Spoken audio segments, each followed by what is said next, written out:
swelling song mounts like the whirling wind. Hey everybody, welcome to our second video update. I won't take too much time talking about anything. I'll just get right to it. Joe's got a update for us on legacy planning and the financial status of the endowment fund. Ben's going to walk us through Singing Valentines and the format they're going to take this year. And if you haven't bought yours yet, now's the time. Ted will talk a bit about the first semester and what that was in the middle of a pandemic. I'm very sure it's not what he thought he was signing up for, but it sounds like things are going okay nonetheless. And then if he's going to walk us through the timeline he's created, it's absolutely unbelievable. I'll let you guys kind of see it, and I won't steal his thunder. But he's done a ton of work that's put together artifacts and news and photos and images and sound from from the entire span of the legacy of the Villanova Singers. So we'll get right to it with Joe. Thanks, Paul, and hello, everyone. I hope everyone is safe and well with their family. My name is Joe Beebe from the class of 1981, and I'm here to give a brief report on two things.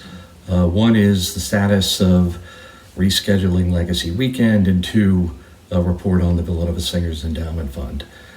On Legacy Weekend, I don't think it should be a surprise to anyone that the current schedule of events on campus, both for alumni and for students, continues to be scheduled on a virtual basis, if at all. The Legacy Committee is in constant contact with the Alumni Office of Development. They know we want to reschedule this. They want to help us do that. So they're asking our patience, and I'm asking everyone else's patient to be patient, because I think, as soon as there is some transparency towards rescheduling events on campus, we will get our chance. And, we're very focused on the fact that, we all want to get together again. So patience is a virtue here, and we will report back as soon as we know.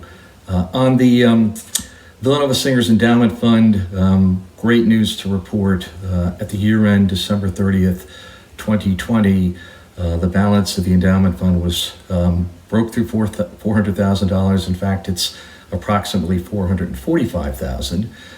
In 2020, we were the beneficiary of continued donations from alumni, the singers, and friends of the singers. So thank you very much for those donations. But in addition to that, we were also the beneficiary of very good market performance.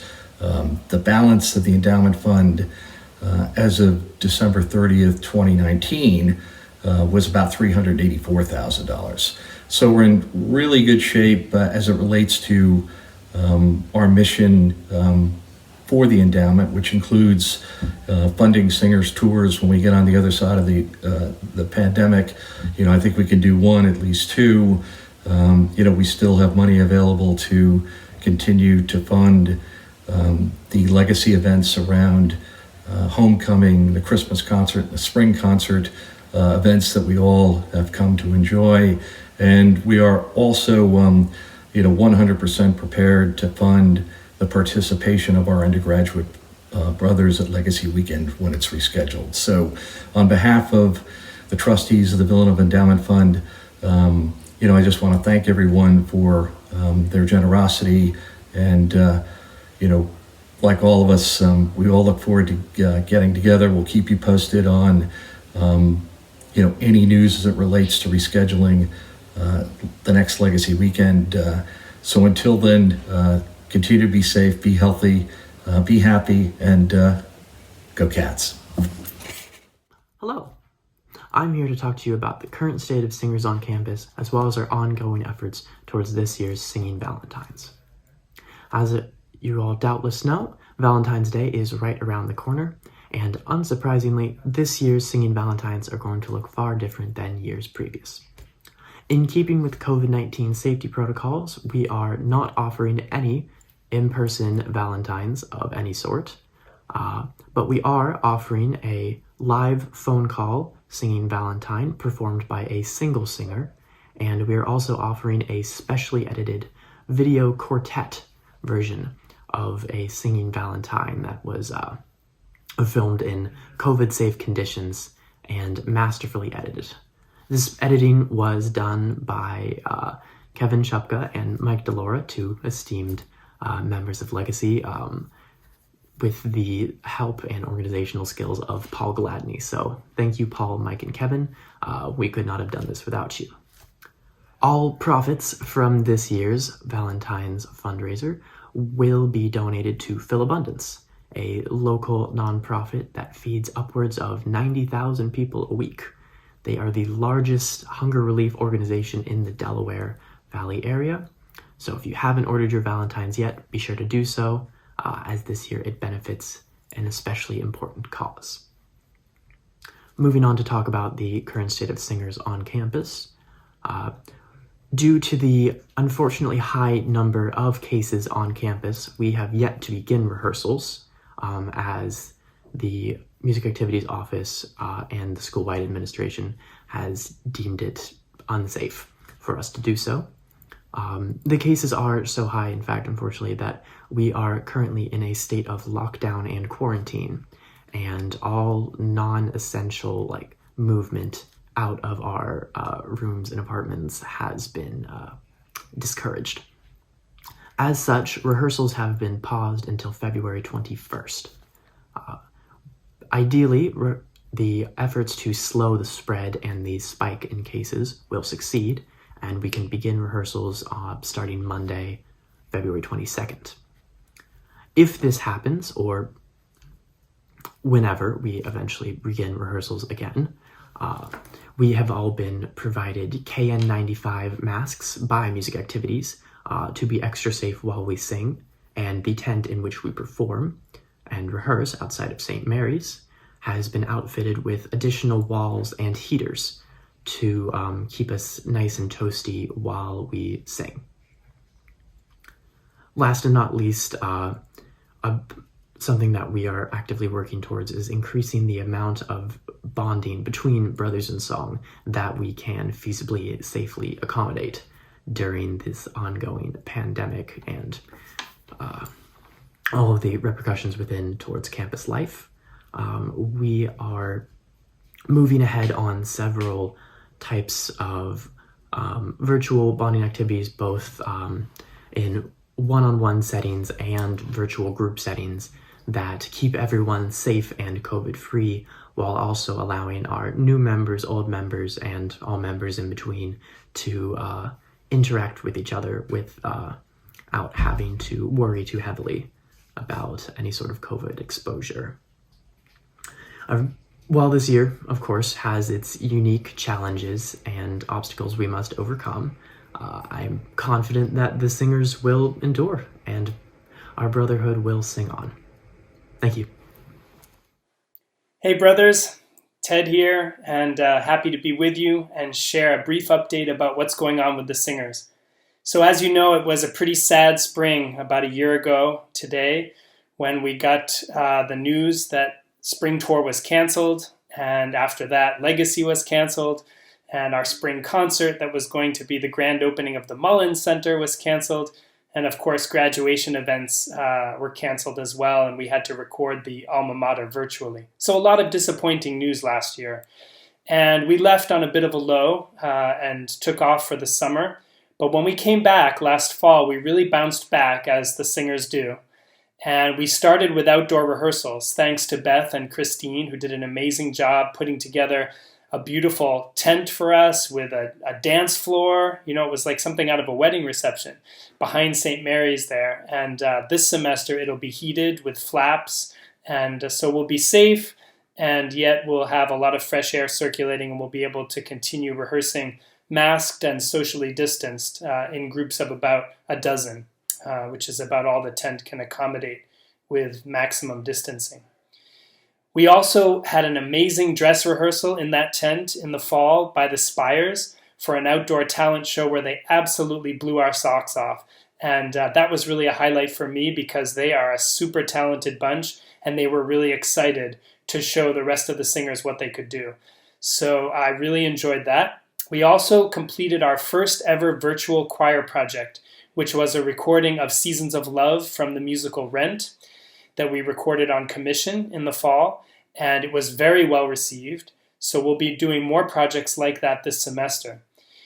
We also learned several standard and new arrangements of classic singers' repertoire. So we pulled Wayne Howarth's arrangement of Duke Ellington's Mood Indigo and George Van Leeman's arrangement of Cole Porter's Begin the Beguine from the Singers' Archives. We learned those. The guys love them.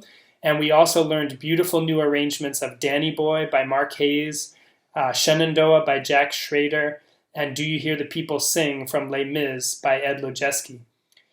This semester, we are starting off with a bang, going fully virtual for our Singing Valentines, which are as popular as ever.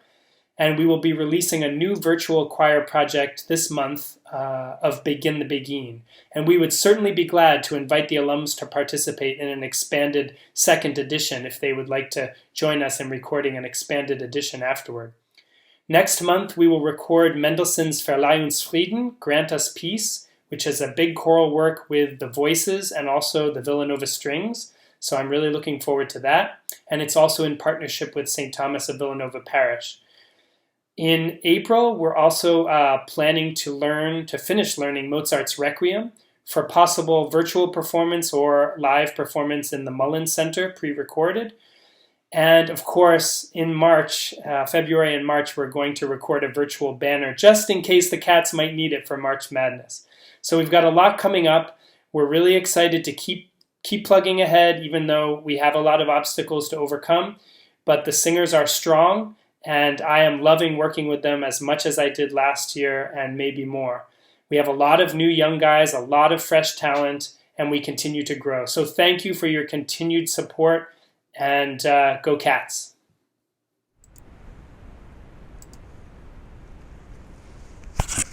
Hi, I'm delighted to preview a website that presents the history of the Villanova Singers. It's a dynamic, ever-growing online archive built on the structure of a timeline that can serve as a repository of memorabilia and memories from the beginning of the singers to the present day. During this review, think of ways that you can add to the story. We have a pretty good handle on what goes into the memorabilia part, programs, itineraries, pictures, and the like. To make this history outstanding, we need to include our stories, our memories and experiences in the singers. For instance, what was it like to sing on stage of Radio City Music Hall? How did the Spires come to sing at Hubert Humphrey's Pennsylvania primary victory party in 1972? Who played in the Turkey Bowl? What was the Turkey Bowl? The navigation ribbon is at the bottom. You can move the rectangle that looks like a belt buckle or follow the yellow dots as guideposts to where you want to go. We're going to go to 1970. The Villanova Singers have so much history, the site is organized into 7 separate timelines. Immediately above the navigation ribbon is the academic year timeline. This was created primarily to serve as a foundational reference for the timelines above it. It will also list events to give cultural and historical context to the time period.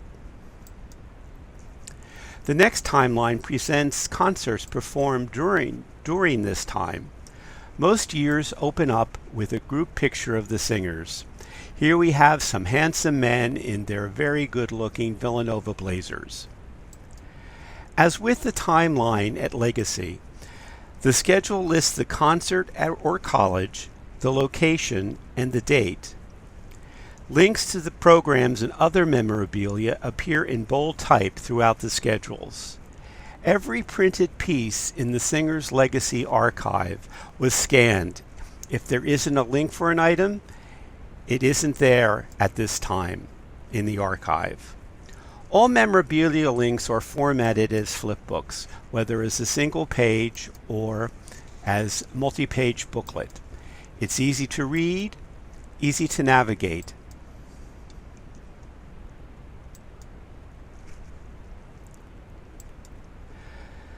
The next timeline, Brothers in Song, here we go, covers singers' activities and events outside of concerts. Each year has 4 components. In the Singers identifies the director and moderator, has the year's repertoire, lists the singers by year of graduation, identifies officers and their titles, and covers vocal groups such as the Spires. In the 1950, this group was the Mainliners, a barbershop quartet. Most of what is known about the Mainliners comes from personal recollections of Connie Moose Urban, 56, the first Singers president, and Chuck Brockman, class of 57. In addition to the historical foundation, these recollections provide an invaluable personal side to our history. In the Singers also describes other events. Here, for instance, it reports on the recording of a Spire's record and has links to the songs that appear on that record. Links to Singers' recordings will appear throughout the timeline, and links to pictures will also be ubiquitous. In the news offers articles and bits of information that refer to the singers. You can come across a lot of interesting information, not only about the group, but about individual singers. In the yearbook contains, as you might guess, pages that present the singer's story during that year. Events will include such activities as music camp, parties and picnics, singing valentines, dinner dances, recording releases, and legacy weekends. The next timeline identifies the person who served as the director for that year and provides biographical information. Here we have Herbert Fiss. The purple line above that identifies the person who served as the moderator. Here is Father Doherty. As with several parts of the timeline, the biographies of moderators have yet to be developed. The top 2 lines are reserved for milestones. These highlight noteworthy events in the history of the singers.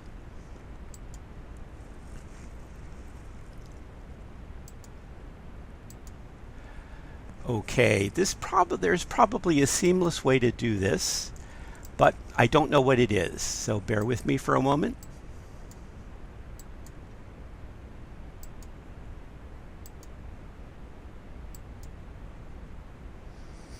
And we'll see if this gets going. Here we go.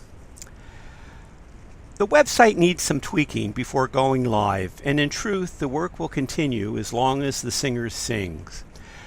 You will receive an email when the site goes live in March. The link will also be on the Legacy website and the Legacy Facebook page. In the meantime, please think of ways in which you might be able to add to this history, perhaps with memorabilia stored in your attic or probably in your parents' attic. Also, please consider the personal recollections that you could share. These are more important to the singer's history than programs and souvenirs. It might be something funny, something touching, or perhaps a turning point. Maybe some music will help inspire you. Come and let our swelling song mount like the Here are some samples. When and why did the Spires become an a cappella group? What was it like to be a singer during the pandemic? What about this guy who went for a run on tour, got lost, and then arrived at the bus just as it was pulling away? What was your most memorable concert and why? What was it like to sing with an opera star like Eileen Farrell? What impact did the singers have on your life? We'll wrap up the presentation with a reflection from Dean Harold Gilroyschlein, the first director of the Villanova Singers.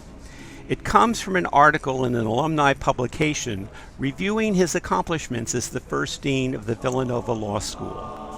The article ends with this quote from the dean: "I am as proud of what the Villanova Singers, which I founded, have become as I am of what the law school has become. Perhaps I have things out of focus a bit, but music is my primary recreational interest, and I think the singers are one of the great things on this campus. That's quite a testimonial. With your help, the repository of memorabilia and memories on this site will lay out a story for which singers past, present, and future can take great pride. Thanks very much for listening. This is your site. I hope you will find it interesting, enjoyable, and inspiring.